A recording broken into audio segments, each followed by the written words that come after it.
Alright, lads, so today we're going to be showcasing the brand new 1000-year Blood War version of BYAKUYA. Yesterday we did try out Esnot, one of my favorite characters of the year, did deserve better, but overall is a pretty good character. And today we're having a look at his counterpart, the character that he stole the Havoc, the Bankai, all the good skills from, BYAKUYA. Now, I gotta say, I'm really excited that this character does exist. Because I've been saying for a while, the main banner I wanted to see in 2023 was the Esnot and BYAKUYA banner, and both of their soul bombs are both used in the Bankai, just like how it was in the anime. But after they gave us a swimsuit BYAKUYA at the end of August, I thought they weren't going to give us another BYAKUYA because we literally just got one. So I kind of gave up on hope that we were going to get a 1000-year Blood of BYAKUYA, but here he is. He's still here, and I like that. So let's have a look at the new BYAKUYA, right? So he is a Super Captain with the no affiliation kill ability. His soul trait is damage inflicted at full stamina plus 30%. Now, soul traits like this are actually still good. In my opinion, they've definitely lost some value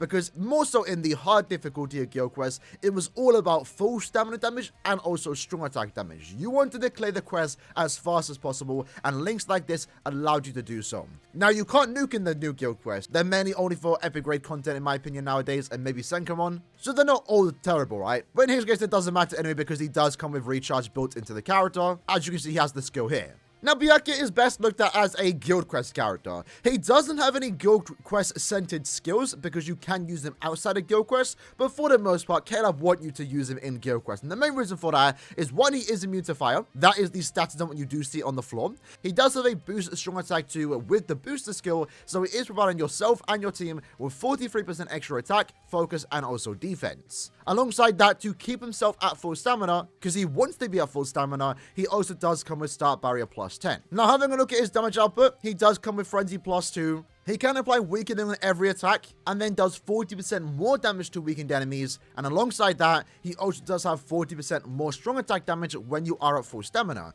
So very similar to Esnot. Obviously, these characters are 1000-year Blood War. You expect more for a 1000-year Blood War character, but they are, at the end of the day, mid-month characters. And I also agree with the fact that mid-month characters shouldn't have less treatment when compared to end of month. Every character should just be, same standard, right? In terms of skills and strong attacks. But this is how Caleb made the game, right? Mid-month characters are always going to be worse when compared to end of month characters. But I would say Esnot and BYAKUYA definitely pushed how good a mid-month character can be. So much so that I summoned for them, right? Now, because BYAKUYA is a mid-month character, you will notice a lack of havoc here. And that's one of the biggest things and most of the problems that people have with this character is the lack of the range. He has good strong attacks, but he doesn't have the extra 20% range on his strong attacks because he does like Havoc. Alongside that, and in my opinion, even if he did hypothetically have Havoc, my biggest problem with him, which you are going to see in the gameplay, is he is all centered around being at full stamina, 40% more strong attack damage here, and then 30% more damage here from his soul trait, but the character itself has no way of staying at full stamina, right?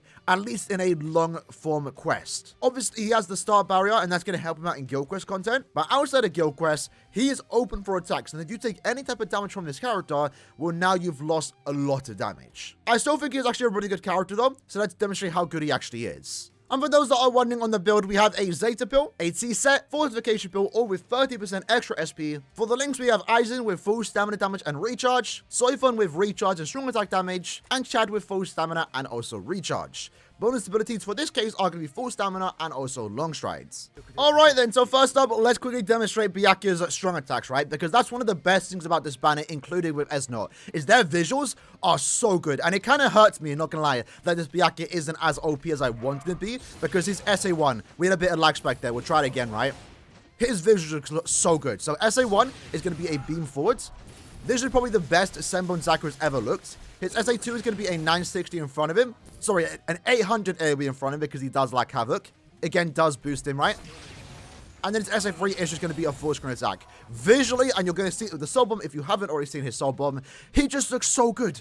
Absolutely amazing character in terms of visuals. And even gameplay-wise, right? He plays great. I mean, his kit isn't bad. It just lacks the 960. But, we've played with plenty of characters like this nowadays with just the standard, beam SA1, distant AoE SA2, and a full screen SA3. You can easily get around with this character's gameplay because you played with it before. The lack of Havoc does hurt his beam a tad bit. It is very linear. And And that's why I do prefer to give this character long stride so you can get in and out of combat super quick. And you can see there, we're not really struggling hitting any characters. You just gotta make sure you position yourself and make sure you aim your character's strong attacks correctly. The biggest thing with this character though is you have to be a tad bit careful. As you can see there, I almost got hit. I thought my SA2 was ready, but it wasn't. I think it's gonna be more so annoying when you take him into club content. Maybe having a team barrier character on your team would be great to like just keep him at full stamina.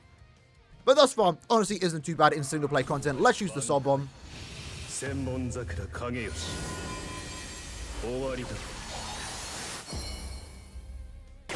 Like, look how good that Soul Bomb is. This character looks so good. Same with Esnot. And that's why, like I don't mind how these characters were treated. I think they are good characters. But, like, damn, these two characters would have been significantly more exciting if they were End of Month characters with, like, Rampage, with, you know, increased chance of extaziments, with just the perfect kit, with no faults in their kits. These characters would be some of the best characters and most exciting characters of the year. Unfortunately, they're not that. They're still really exciting, and I still like these characters, and I pulled for them for that reason. And I can see what value they can bring into your account, but you know, they have problems, and that's the unfortunate part. But let's try that once more, right? And again, I know it really isn't an excuse for them to be mid-month characters, right? But the also big reason why I'm not too upset about how they were treated is mainly for the fact that we know they are going to get new characters when we get Season 2 characters, right? As of right now, we are getting Season 1 characters. Eventually, sometime next year, I would say early next year, we are going to get Season 2 characters. And Esnot, Rukia, and BYAKUYA can easily make a really good and exciting end of month banner. And I guess that's maybe the reason why they gave these characters mid-months. I'm not really too sure. You can see that we did use our SA3. It didn't hit the characters in the back, and that's mainly from the lack of Havoc. In my opinion, though, if there was only one character to get Havoc between Esnot and BYAKUYA, I preferred Esnot getting it, because I feel like Esnot's kit needed the Havoc more so than BYAKUYA, right? You know, of the two characters, Esnot has the weakest kit, but thanks to the Havoc, it makes it pretty good in my opinion. BYAKUYA already having like some of the best strong attacks in the game. The lack of Havoc doesn't hurt him that much when compared to Esnot, for example, right? If Esnot didn't have Havoc, it would hurt significantly more. And the joke right now kind of is, yeah, like Esnot just stole BYAKUYA's whole kit. It's like he stole the barriers. That's kind of like a staple for BYAKUYA. And he also stole BYAKUYA's Havoc, right? With that said, let's use the Soul Bomb again, because I just love looking at it, man. It looks so good. This is exactly what I wanted with this character, man. And that's why I'm like so excited for future 1000 Year Blood characters, because these are easily some of the best looking characters in the game, especially when it comes to the Soul Bombs, man. In that case, though, for our second run, we got a 1 minute and 21 second clear time. Let's try that once more and see if we can potentially get a sub 1 minute. All right, here we go. Let's try again, right? So we're going to use our SA2 right away. Let's use our full screen here. Again, that feels powerful, right? You just have to make sure when you are playing with this character, you know when to use strong attacks and where to use them, right? The more you know the spawn locations, the better for you, because then that makes it easier, right, for you to potentially kill multiple waves with your somewhat small AoE attacks on your SA3, 1, and 2. In that case, for example, I use my SA1 upwards. Maybe if I positioned myself better, I could have actually taken out 2 waves with that SA1. Let's go here, use our SA3. There we go. I think I'm going to Soul Bomb this particular stage, so let's go there. And let's Soul Bomb here. Does this nuke the entire stage? It doesn't. I don't think BYAKUYA has like a very powerful Soul Bomb. I remember we are using against Aaroniero enemies. Ideally, when taking the character into IT, you want to have killer. And in my opinion, I'm not really going to bother taking him into comp IT, because I just don't think it... I feel like it's going to be quite hard for him. This IT right now is definitely the hardest in my opinion, mainly because of that laser Aaroniero, right? He has no protection. If we take a hit, we're going to lose so much DPS. I think in no affiliation IT, he's a contender for someone that wants to be used. And that's mainly only if you're a BYAKUYA fan, right? Otherwise, he's a character in IT that I wouldn't use that often. Again, only in no affiliation IT. There we go, though. We beat the quest. How fast was it? Was it under 1 minute? Just 1 minute time. Okay, we'll take it. But yeah, overall, BYAKUYA does offer a fun gameplay. But you have to be very cautious with him, because again, if you take damage, you're losing a lot of DPS. Next up, though, let's try him out in guild quests. In this case, we are in the immediate no affiliation guild quest. For our main team, we are using a 7th anniversary Uryu Max Transcended. These are his accessories. These are his links. He has full stamina and SP as a bonus ability. Spirit Society White is going to be our main normal attack dealing character here. These are his accessories. These are his links. He is also Max Transcended with damage to drain and also attack as bonus abilities. And then we have BYAKUYA. These are his accessories. These are his links. We made sure to give him the recharge and last ditch in the potential chance he does die, because if he does die, he will then instantly use his SA2 again to give us even more stats. Recharge on him is actually important here, because we do want to make sure the boost is active at all times. Again, only SP level 10, this time with full stamina and SP as bonus abilities. Alright then, so jumping into our very first run, we are trying out multiple teams in this particular showcase. Now, one thing I will say when using BYAKUYA is that, obviously, the great thing about him is that he is protected for around the first 20 or so seconds, right, with the start barrier. At no point does that barrier go down to 0 because he was here. It does leave at one point, and that's after like the 25-second mark, because unfortunately with the way start barrier does work, it doesn't last the full duration. If it did, this character would have been perfectly fine and I'd have no problem with the way he was built. Unfortunately, start barrier usually wears off right around we get to the final boss, and that's really unfortunate because BYAKUYA as a technique character does his most damage when against the final boss, a speed character. But every time we get to the final boss, BYAKUYA starts to take damage, loses 40% full stamina damage, his 30% more full stamina damage, and that's really unfortunate. At no point did we get to the final boss with BYAKUYA at max damage potential, and that really does suck in my opinion. The way I would have improved this character, and the way he would have been perfect in my opinion, is if he had the boost SA2 with barriers, because unfortunately, again, you're seeing all these runs, at no point did he have his max damage potential when going into the final boss. At the same time, at times, White Ichigo was also taking damage, at times even dying, because unfortunately, BYAKUYA isn't providing any type of support, right? Sure, he's giving White significantly more damage because he's getting 43% extra attack and also defense and focus actually, but, you know, it's not giving him that extra protection that he kind of needs. And using White in a team like this, ideally, you would want to give him some form of last survival, so if he does die, and he will die, as you can see there, especially on the fourth boss, which is a technique character, you would want him to revive so he can, you know, at least do some type of damage to the final boss. In this case, though, Aaroniero is doing a lot of carrying here, doing a lot of damage. I think a team like this with BYAKUYA and White in your team in particular, you would want to use someone with a Vortex SA2.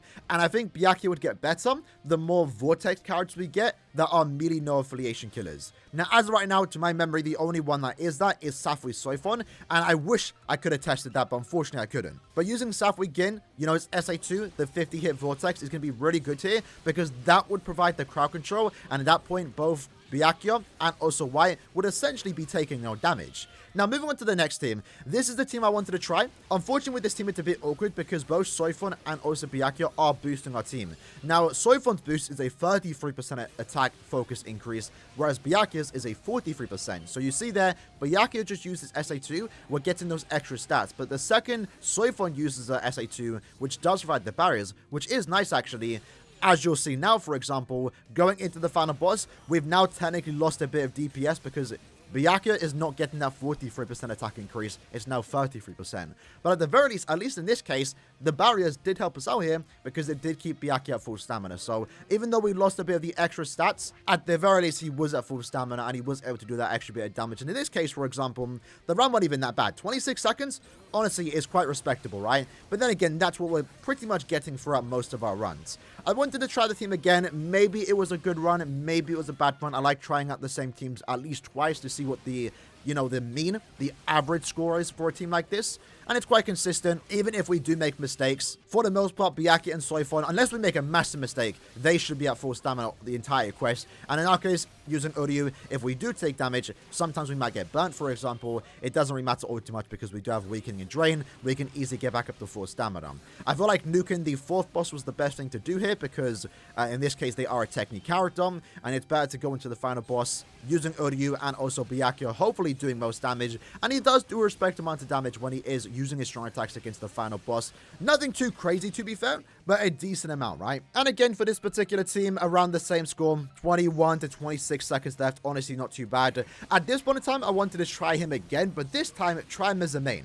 So we're using Soifon as a side, then we're using White Ichigo as a side as our main DPS character, and then we get to control when the boost is active, and we're pretty much keeping that boost active for majority of the quest, I believe. Again, I need to pay attention on when the boost does go off. So I believe right now we have our boost, but when does Soifon use her boost and also barrier? Ideally, you would want to use it after the barrier does go off. So we used our boost around 5-10 seconds ago, right? The barrier right now isn't active with Soifon, but it's about to go off sometime soon. More so around the midway point, right? So I believe around now, there you go. So you should use that boost. So yeah, this team does work quite well actually, in the sense that the boost is always going off at different times, right? So we just use our boost, for example. Now with our team, Soifon and also White has significantly more stats. More stats than what we would get if Soifon was just using her boost SA2. Unfortunately though, the team doesn't work that good, mainly because Byakuya is only 1-5. Keep in mind, when we were using Uryu is able to do a lot of damage because he is 5-5. BYAKUYA, ideally, if you are using him as a main, which I don't recommend because we barely just beat the quest, you ideally want to have him duped out, right? Understand with a team like this, your sides are mainly doing most of the damage. Sure, you are supporting them, providing the extra stats. And from the looks that we were able to keep BYAKUYA's boost active most of the quest. But still, I just saw on that run, Soifon did die, and White was just able to clear it up, right? I think at 2-5 or 5-5, BYAKUYA wouldn't actually be a bad main. But at this point, let's be honest, who's actually going to have BYAKUYA 5-5 when compared to someone like 7th Anniversary Uryu, for example? So overall, lads, this is 1000 Year Blood War BYAKUYA. He's overall a good character. He has some drawbacks, he has some good things about him. Again, visually, this character is at the top of the game. In terms of playability, he's definitely a character that you can use in any piece of content that you want to use him in. This character, for BYAKUYA fans, I'm sure you might be satisfied, right? I wouldn't consider him a bad character. I consider him overall a good character with some flaws. His flaws, mainly the lack of havoc, that was quite the given, right? But the lack of survivability is also worth mentioning here. In general PvE content, let's say you take him into Inheritance Trials, Epic Raids. If he takes a hit, he's going to lose a lot of damage. And as you saw earlier, if we took him into Guild Quest, most of the time we're not finishing the quest in 20 to 30 seconds. So at that point, BYAKUYA then loses his barrier, his start barrier more so, and that therefore means he takes damage and starts to lose again once more a lot of DPS too. Overall, general ways I would have improved on this character is made that SA2 a barrier and also Vortex. Overall ways I would have improved this character is made that SA2 a barrier and also boost. Take away the start barrier, give him havoc, and this character would have been actually really good.